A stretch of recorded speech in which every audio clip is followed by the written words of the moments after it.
దేవునికి స్తోత్రం. ప్రియమైన దేవుని పిల్లలారా, ఈ దినము మనము కొన్ని లేఖనములను ధ్యానం చేసుకోవటానికి దేవుడిచ్చిన సమయం అయి ఉన్నది. అయితే ఇప్పుడు దేవుని కుమారుడైన యేసుక్రీస్తు ఈ లోకములో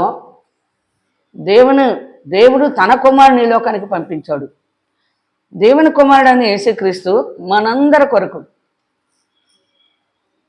మన పాపముల నిమిత్తము దేవుడు తన కుమారుని బలియాగం చేశారు.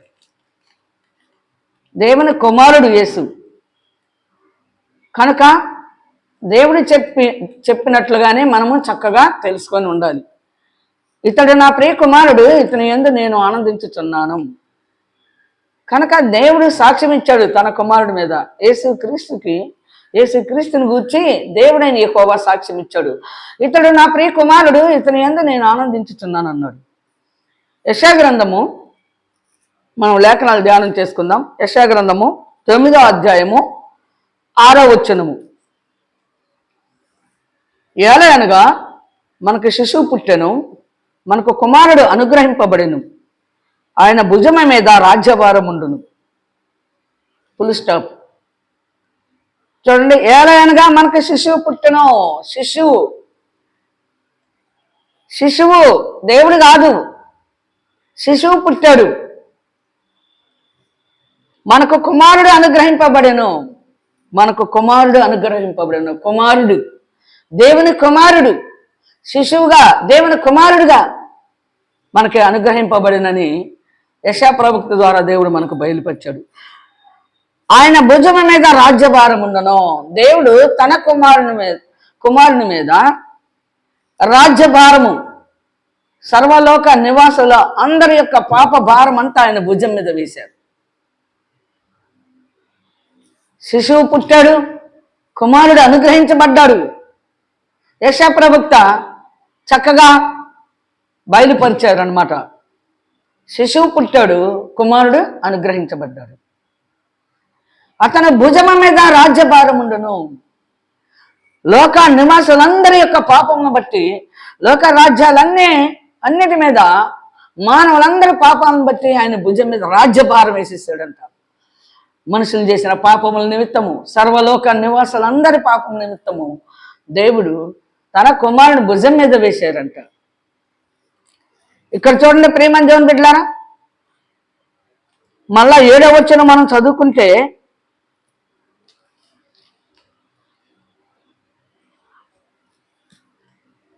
ఆశ్చర్యకరుడు, ఆలోచనకర్త, బలవంతుడైన దేవుడు, నిత్యుడగు తండ్రి, సమాధానకర్త అగు అధిపతి అని అతనికి పేరు పెట్టబడును. దేవుడు కాదు పంపించింది, దేవుడు కాదు పెట్టింది. ఈయనే ఆశ్చర్యకరుడని, ఈయనే బలవంతుడైన దేవుడని, ఈయనే నిత్యుడగు తండ్రి అని, సమాధానకర్త అగు అధిపతి అని అతనికి పేరు పెట్టబడును అన్నాడు. దేవుడు పెట్టలా, ఈ మానవులు పెట్టుకున్నారు ఈ పేరు.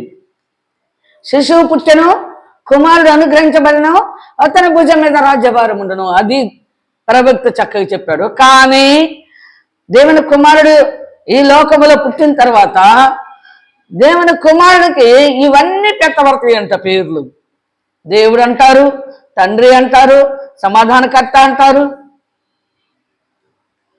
నిత్యుడగు తండ్రి, సమాధానకర్త, బలవంతుడైన దేవుడు, ఇవన్నీ పెట్టబడును అని ఇక్కడ లేఖనాల్లో రాయబడి ఉన్నవి. పెట్టబడును అంటే ఇప్పుడు పెడుతున్నారు అందరూ. ఒకసారి దేవుడు చెప్పిన తర్వాత దానిని మార్చకూడదు. దేవుడు అయిన యెహోవాతోటి మనకు కనెక్షన్ లేదు. మన భూమి మీద ఉన్న మానవులందరూ కూడా పాపంతో పండిపోయినందున, నరుల యొక్క చెడుతనము గొప్పదైనందున తన కుమారుని ఈ లోకానికి పంపించి మనకు రక్షణ విమోచన కలిగించాలని తన కుమారుడిని ఈ లోకములో మార్గముగాను, సత్యముగాను, జీవముగాను మన మధ్యకు పంపించాడు దేవుడైన యెహోవా. అందుకే యేసు ప్రభు కూడా నేనే మార్గమును, సత్యమును, జీవమునై ఉన్నాను. ఎంత చక్కగా చెప్పాడు ప్రియమైన దేవుని బిడ్డలారా. యేసుక్రీస్తు నేను దేవుడిని అని ఎక్కడే చెప్పలేదు. దేవుడిని అని ఎక్కడా చెప్పలేదు. దేవుడు కూడా కుమారుడే దేవుడని ఎక్కడ చెప్పలేదు. కానీ ఇప్పుడు జరుగుతుంది, పేర్లు పెట్టబడును, పేర్లు పెట్టబడును. ఇది మొదలుకొని మితి లేకుండా దానికి వృద్ధియు క్షేమమును కలుగునట్లు సర్వకాలము దావీదు సింహాసనమును రాజ్యమును నియమించును. న్యాయము వలనను నీతి వలనను రాజ్యమును స్థిరపరచుటకు అతడు సింహాసనాసీనుడై రాజ్య పరిపాలన చేయును. సైన్యములకు అధిపతి యెహోవా ఆసక్తి కలిగి దీనిని నెరవేర్చును. కనుక ప్రియమైన దేవుని బిడ్డలారా, దేవుడిచ్చిన సాక్ష్యానికంటే మనం ఎక్కువ చేయకూడదు. దేవుడిచ్చిన సాక్ష్యం కంటే మనం ఎక్కువ చేస్తే అక్రమం చేయవారులారా మీరెవరో నాకు తెలీదు, నా యొద్ద నుండి తొలిగిపోండి అంటాడు. యేసు ప్రభువు అంటాడు. చూడండి ప్రియమైన దేవుని బిడ్డలారా, మత్తయి సువార్తలో ఒక మాట చదువుకుందాం మనం. మత్తయి సువార్త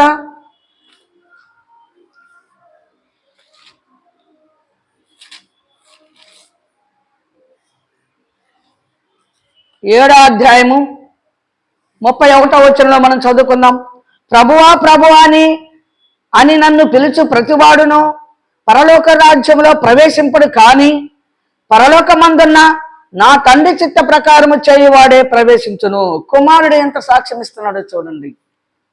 ప్రభువా ప్రభువా అని నన్ను పిలుచు ప్రతివాడును పరలోక రాజ్యంలో ప్రవేశింపడు గాని పరలోకమందున్న నా తండ్రి చిత్త ప్రకారము చేయువాడే ప్రవేశించును.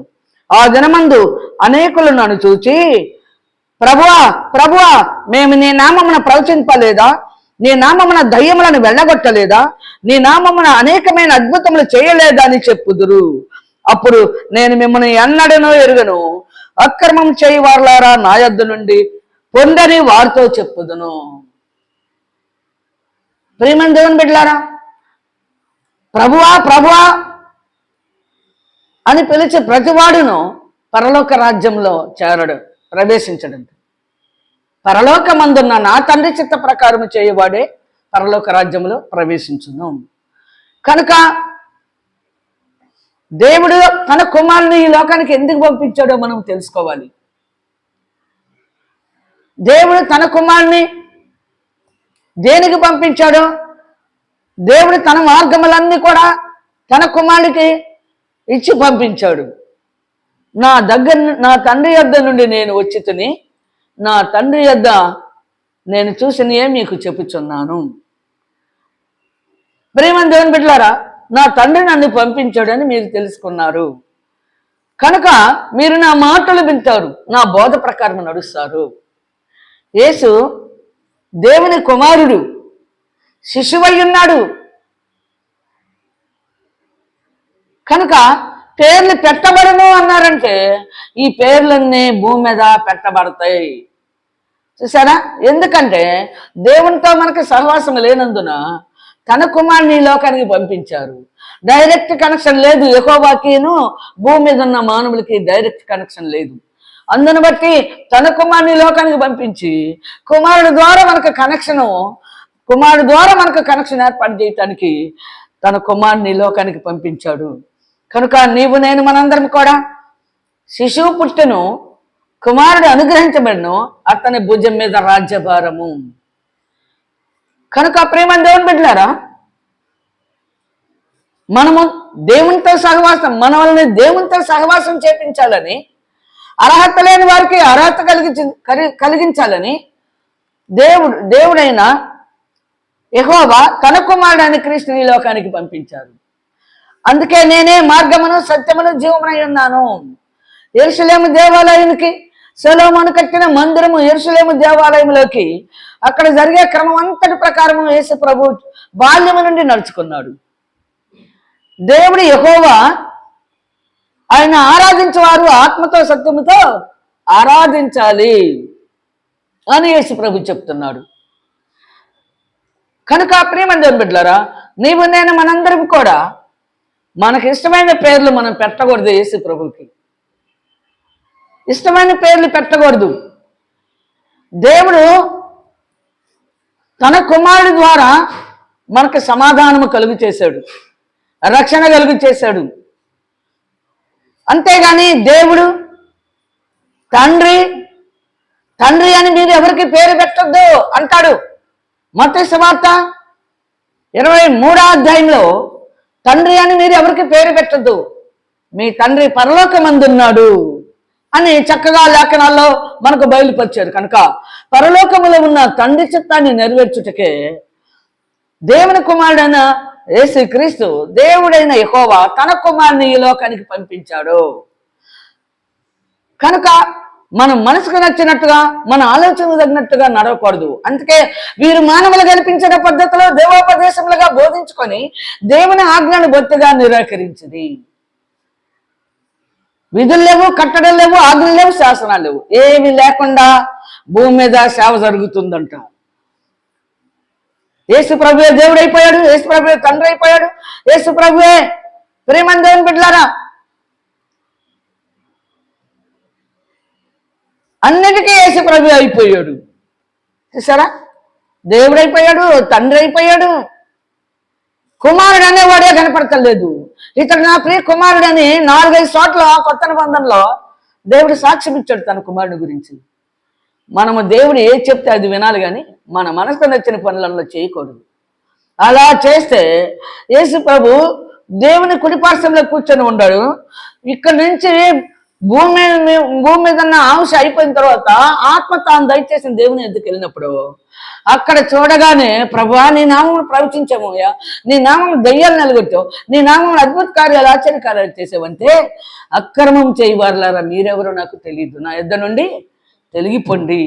శిశువు పుట్టెను, కుమారుడు అనుగ్రహించబడెను, ఆ కుమారుడు భుజం మీద రాజ్యభారం ఉండెను అని చక్కగా చెప్పిన తర్వాత ఇవన్నీ కూడా కింద చదివిన అన్ని కూడా పేర్లు పెట్టబడును. క్రీస్తు కూడా తండ్రి అని పెట్టద్దు, నాకు తండ్రి అని భూమి మీద ఎవరికి పేరు పెట్టద్దు, పరలోకమందున్నాడు మీ తండ్రి అని చెప్పాడు. తండ్రి చిత్తం నెరవేర్చేవారే నిత్యజీవునికి వారసులు అన్నప్పుడు తండ్రి చిత్తం మనం నెరవేర్చాలి. తండ్రి రాజ్యమునకు మనము వారసులగినట్లుగా మనమందరం కూడా తండ్రిని కుమారుని మనము కలిగి జీవించాలి. తండ్రిని కుమారుని కలిగిన వారే నిత్యజీవునకు వారసులు. చూసారా, దేవుడు పరలోకమందున్నాడు, తన కుమారుడు కూడా ఇప్పుడు దేవుని కుడిపార్శ్వంలో కూర్చొని ఉన్నాడు. తండ్రి కుమారులిద్దరు ఆడు ఉన్నారు. ఆయన మనసు ఎప్పుడు పంపిస్తాడో అప్పుడు రెండవ రాకడలో భూమి మీదకి పంపించడానికి దేవుడు సిద్ధంగా ఉన్నాడు. కుమారుడు ఇష్టం లేదు, కుమారుడు తను రాడు, దేవుడు పంపిస్తేనే వచ్చేది. దేవుడికి ఒక్కడికే తెలుసు ఆయన కుమారుని ఎప్పుడు పంపించేది. కనుక నీవు నేను మనందరం కూడా తండ్రి యొక్క చిత్తాన్ని నెరవేర్చి తండ్రి రాజ్యమునకు వారసులగినట్లుగా తండ్రిని కుమారుని ఇద్దరిని మనం తెలుసుకొని వారు చూపించిన మార్గములలో నడుచుకొని నిత్య జీవనకు వారసులగినట్లుగా సిద్ధపడి అనేక మందిని సిద్ధపరచుకుందాం. దేవుడు తన వాక్యము దీవించునుగాక. ఆమేన్, ఆమేన్.